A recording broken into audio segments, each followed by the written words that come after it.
Baada ya kupata mafunzo hayo, washiriki ambao wengi ni waajiri wanasemaje juu ya mafunzo? Matarajio yetu ya mafunzo haya ni kwamba tutajifunza vitu vingi ambavyo vinahusisha zile sheria, kanuni na taratibu zote ambazo WCF wanazitoa kwa ajili ya fidia kwa watumishi pindi wanapopata majanga wakiwa ofisini.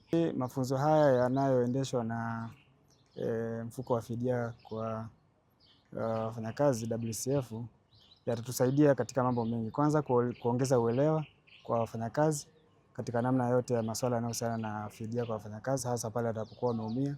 Mwanzoni tulikuwa tuna changamoto nyingi kuhusiana na uelewa kwa wafanyakazi kwenye masuala yanayohusiana na fidia kwa wafanyakazi, lakini baada ya mafunzo haya tunaamini kwamba uelewa utaongezeka na wafanyakazi watajua nini hasa lengo la mfuko huu na nini ambacho wanaweza kuwa wanakipata pale ambapo watakuwa wamepata majanga ya kuumia kazini. Mfuko wa WCF Workers Compensation Fund, ambapo tunategemea utaleta matokeo chanya kwa wafanyakazi katika nyanja zote mbili, sekta binafsi na sekta za umma, kwani nafikiri ni kitu ambacho wafanyakazi wengi kidogo walikuwa hawana ufahamu. Hivyo semina hii ya leo naamini itakuwa na tija kubwa sana.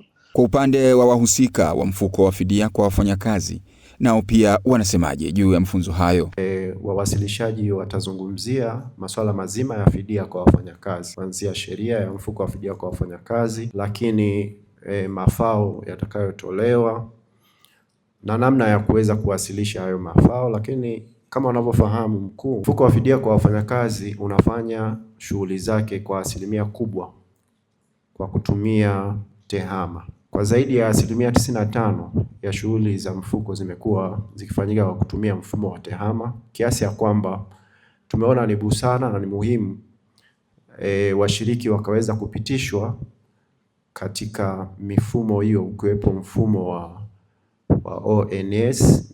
Kama ambavyo ilivyo kawaida kwenye shughuli, hapakosi mgeni. Mgeni rasmi anatuambia dhumuni kuu la semina hii.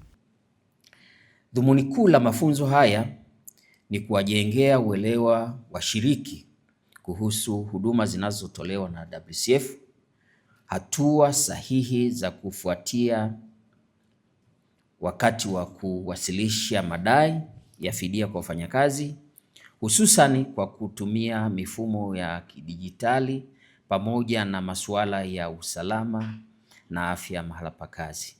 Vilevile mafunzo haya yatagusa maeneo mengine kama ambavyo mkurugenzi wa tathmini amesema, masuala ya mitandao ambayo WCF inatumia.